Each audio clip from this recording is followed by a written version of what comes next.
Episode 9 के start में जंगरोक अपने न्यू क्लाइंट एक मैक्रोन शॉप के ओनर से मिलने जाता है, जो कि ऑनलाइन बुलिंग से परेशान था। शॉप ओनर जंगरोक से कहता है कि उसकी सेक्रेटरी को शायद मैक्रोन बहुत पसंद है, क्योंकि वो मैक्रोन को ही घूरे जा रही थी।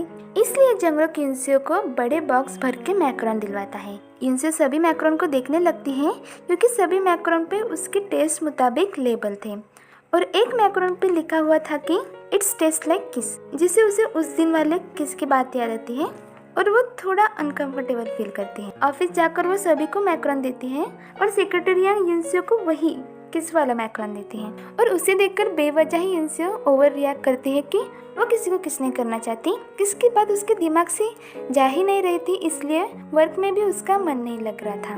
पर वो किसी तरह अपने दिमाग को अल्टीमेटम देती है कि वर्क पे फोकस करो, मूव ऑन। युनसियो जंगरोक को उसी मैक्रोन ओनर के अगेंस्ट किए हुए मैलिशियस कमेंट की कॉपी हैंड ओवर करती है और बताती है कि सेलिब्रिटी होने की वजह से उसे भी ऐसे हेट कमेंट का सामना करना पड़ता है। पर कुछ कमेंट ऐसे थे जो उसके दिल में खंजर की तरह घुस गए और चाहते हुए भी वो उन्हें भुला नहीं पाई। युनसियो के जाने के बाद जंगरोक उसके कमेंट देखता है, जो कि इतने ब्रूटल थे कि जंगरोक बौखला उठता है और युनसियो से कहता है कि वो उनके खिलाफ केस चार्ज करेगा, क्योंकि ये कमेंट नहीं क्राइम है। पर युनसियो जंगरोक के ऐसे देखकर स्माइल करने लगती है, क्योंकि उसने रेयरली ही उसे इमोशनल होते हुए देखा था और वो उसके कंधे पर हाथ रखते हुए और उसे भी काम होने के लिए कहती है। और तभी वहाँ मिसदान आ जाती है और उनको ऐसे करीब देखकर अपने मन में कोई और ख्याल लाने से पहले युनसियो जंगरोक को बहुत जोर से धक्का मार देती है और उससे फाइट करने लगती है।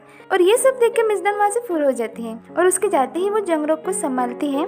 जंगरोक को पता नहीं था, पर युनसियो तो उसकी सोच से भी ज्यादा स्ट्रांग है। घर जाते वक्त जंगरोक कहता है कि सेलिब्रिटी की लाइफ ग्लैमरस और फेमस होने से भी ज्यादा टफ होती है। युनसियो बताती है कि एक्टिंग लाइफ में वो अपने आप को ज्यादा हैप्पी, इसलिए वो उन हेट कमेंट को एंडोर कर सकती और वो अपने पसंदीदा ड्रामा के बारे में भी बताती है। पर जल्दी ही युनसियो को लगता है कि उसे बता के कोई फायदा नहीं, क्योंकि जंगरोक ने तो कभी उसके ड्रामा नहीं देखे। जंगरोक ऑफिस में ओवरटाइम वर्क कर रहा था, तभी उसे युनसियो की बात याद आती है और वो उसके रेकमेंड किए हुए ड्रामा देखता है। और युनसियो की ऑस्कर भी शर्मा जाए वाले महान एक्टिंग देख के जंगरोक की भी हंसी छूट जाती है। पर थोड़ी ही देर में उसे युनसियो की याद सताने लगती है और तभी वहाँ सच में युनसियो आ जाती है। थोड़ी ही देर में जंगरोक युनसियो को इतना मिस करने लगा था कि उसे देखते ही वो अपनी फीलिंग कंट्रोल नहीं कर पाता। जंगरोक बताता है कि वो उसके ही ड्रामास देख रहा था और उसकी एक्टिंग को अप्रिशिएट भी करता है और उसे चेयर अप भी करता है कि उन कमेंट से अपने आप को डिस्करेज ना करे। युनसियो कहती है कि अगली बार उसे ऐसा कमेंट दिखे तो बस उसे थम्स डाउन कर देना। जंगरोक स्लाइट स्माइल देख के युनसियो को एक वार्म हग देता है, इतने हार्ड टाइम से अपने आप को ओवरकम करने के लिए। नेक्स्ट डे मिस यांग युनसियो को उनके साथ लंच ज्वाइन करने के लिए कहती, पर युनसियो जंगरोक के साथ लंच करना चाहती थी, इसलिए वो मना कर देती है। यहाँ लंच टाइम में मिस दान का बिहेवियर कुछ बदला था, क्योंकि ना चाहते हुए भी वो मिस्टर चोई के लिए अफेक्शन फील करने लगी थी। यहाँ युनसियो लंच की प्लानिंग कर रही थी, तभी उसे जंगरोक का कॉल आता है कि उसे क्लाइंट मीटिंग की वजह से आने में देर हो जाएंगी।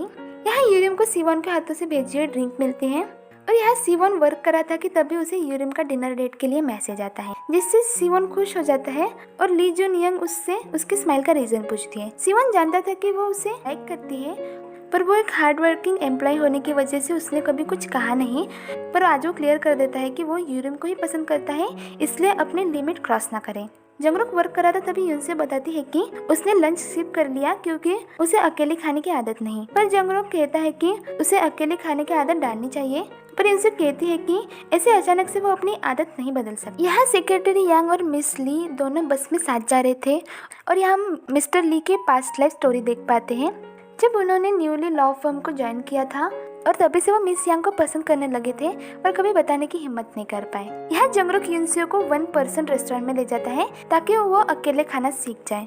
पर खाना छोड़ के युनसियो जंगरोक से बातें करती है और फर्स्ट टाइम अकेले खाना खाने की खुशी में वो जंगरोक से फोटोज क्लिक करवाती है। पर घर ड्रॉप करते वक्त युनसियो का वर्क कंप्लीट होने के लिए 1 मंथ बाकी थे, इसलिए जंगरोक उससे पूछता है कि वो जॉब क्विट करने के बाद क्या करने, क्योंकि जंगरोक को अभी तक युनसियो को यहाँ वर्क करने का असली रीजन नहीं पता था और वो बताने चाहे उससे पहले ही मैनेजर कॉन्ग आ जाता है, जो ऑलरेडी जंगरोक को कुछ खास पसंद नहीं करता था। इसलिए युनसियो उसे ले जाती है। घर में युनसियो को लगता है कि उसे जंगरोक को यहाँ वर्क करने का रियल रीजन बता देना चाहिए, पर मैनेजर कॉन्ग मना कर देता है क्योंकि ये बात कॉन्फिडेंशियल है। पर युनसियो को यकीन था कि जंगरोक उसकी मजबूरी को जरूर समझेगा।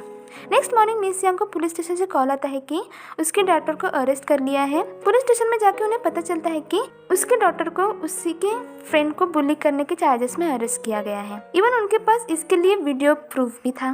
पर मिस यांग की डॉटर यही कहती है कि उसने कुछ नहीं किया, पर विक्टिम की मदर और इवन सभी स्कूल स्टूडेंट उसके अगेंस्ट थे। पर मिस यांग को अपनी बेटी पे पूरा भरोसा था। जंगरुक अटॉर्नी यान को मिस यांग के साथ कॉल पे सुन लेता है और उसे लगता है कि मिस यांग किसी प्रॉब्लम में है। अटॉर्नी यान बताते हैं कि मिस यांग की डॉटर जिनी को स्कूल बुलिंग में सस्पेक्ट समझ रहे थे और वो जंगरुक को उनकी मदद करने के लिए कहता है। यहाँ मिस यांग जिन्ही के रूम में क्लॉथ रखने जाती है, तभी वहाँ उन्हें एक डाउन जैकेट दिखता है जिसके बारे में उन्हें पता नहीं था। इसलिए वो जिन्ही के अकेडमी जाते हुए उसे फोन लगाती है, पर वो शॉक हो जाती है जब उन्हें जिन्ही किसी क्लासमेट को पुश करते हुए दिखती है। नेक्स्ट मॉर्निंग मिस यांग कल के इंसिडेंट की वजह से फ्रीज डाउन थी, पर अटॉर्नी यान बताते हैं कि जंगरुक उसका केस लेने के लिए एग्री है। पर मिस यांग तो मान चुकी थी कि जिनी ने ही स्टूडेंट्स को बुली किया है और मिस यांग अपने आप को ही कसूरवार समझ रही थी कि वो अपनी बेटी की अच्छी परवरिश ना कर पाई और ब्रेक डाउन हो जाती है। यूनसियो मिसदान के साथ अकेले में बात करती है। मिसदान को यही लगता है कि जिन्ही ने जैकेट की बात इसलिए छुपाई क्योंकि उसने बुली करके पैसे चुरा कर उसे खरीदा है। मिस यांग की हालत से यूनसियो भी दुखी थी। यहाँ जंगरुक के ऑफिस में अटॉर्नी यान मिस्टर ली जिन्ही की बुलिंग वीडियो देख रहे थे। जंगरुक को यही लगता है कि उस जैकेट की वजह से ही मिस यांग जिन्ही को बुली कंसिडर कर रही है, पर जंगरुक को लगता है कि ऑब्जेक्टिव साइड देख के ही पेरेंट्स इमोशनली कंक्लूजन पे पहुंच जाते हैं और दूसरी चीजों को पूरी तरह नजरअंदाज कर देते हैं। मिस्टर ली और यूनसियो जिनी से मिलने जाते हैं ताकि इंसिडेंट के बारे में वो ब्रीफली जान सके, पर जिनी यही कहती है कि उसने किसी को बुली नहीं की और वो इसके आगे कुछ भी नहीं बताती। फिर मिस्टर ली अकेले ही उसे बात करने जाते हैं, पर उसके हाथ कुछ भी नहीं लगता। यहाँ जंगरुक इन्फॉर्म करता है कि उसने स्कूल सीसीटीवी फुटेज चेक की और यहाँ कोई और ही स्टूडेंट है जो जिन्ही के जैकेट जैसे सेम जैकेट में दूसरे स्टूडेंट को बुली कर रही है। और मिस यांग को याद आता है कि वो वही लड़की है जिसे जिन्ही ने उस दिन पुश किया था। एक्चुअली वो लड़की जिन्ही की बेस्ट फ्रेंड थी और उस दिन उसने जिन्ही से जैकेट बोरो किया था जिस दिन उसने उस स्टूडेंट को बुली किया था। इसलिए जब बुलिंग वीडियो वायरल हुआ तो उसके जैकेट की वजह से वो लड़की जिन्ही पर ब्लेम डाल सकी। अब सारी बात क्लियर हो जाती है, पर मिस्टर ली मिस यांग को बताते हैं कि जिन्ही ने उसे एक बात सीक्रेट रखने के लिए कहा था, पर उन्हें लगता है कि उन्हें ये जानना जरूरी, इसलिए वो मिस यांग को बता देते हैं कि वो डाउन जैकेट जिन्ही के फादर ने उसे दिलवाया था। और जाते वक्त मिस यांग को जिन्ही उसके फादर से सीक्रेटली बात करते हुए दिखती है। फिर मिस यांग उसके पास जाती है और उसे बताती है कि उसने उसे बात करते हुए देख लिया था और उसे ये भी पूछती है कि उसने जैकेट की बात उससे क्यों छिपाई। पर जिन्ही को तो इस बात का डर था कि उन्हें बुरा लगेगा अगर उन्हें पता चलेगा कि वो सीक्रेटली अपने फादर से मिल रही है। पर मिस यांग दुखी थी क्योंकि वो अपने बेटी के दुख को समझ ना सकी और उसे वार्मली हग करती है। नेक्स्ट मॉर्निंग जिन्ही सबके लिए थैंक यू गिफ्ट लाती है। अटॉर्नी जिन्ही को अपने मदर से ट्रूथफुली रहने की सलाह देते हैं।